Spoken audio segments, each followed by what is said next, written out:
Alloh taolo aytayapti: "Ey bandam, seni qoldirib o'zlari ketishdi, tuproqqa berishdi. Agar sen bilan qolganda ham senga ularning foydasi tegmas edi. Endi sen uchun mendan boshqa hech kim yo'q. Endi sen uchun mendan boshqa hech kim yo'q. Men esa hech qachon o'lmaydigan al-haydirman."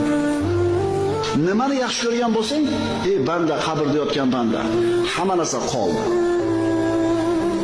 Xotining ham, uying ham, vataning ham, yurting ham, zamoning ham, puling ham, mashinang, nima bor? Nimani yaxshi ko'rganding? Hammasi qoldi.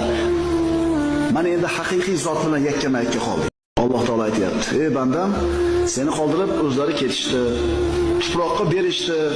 Agar sen bilan qolganda ham senga ularning foydasi tegmas edi. Endi sen uchun mendan boshqa hech kim yo'q. Endi sen uchun mendan boshqa hech kim yo'q. Men esa hech qachon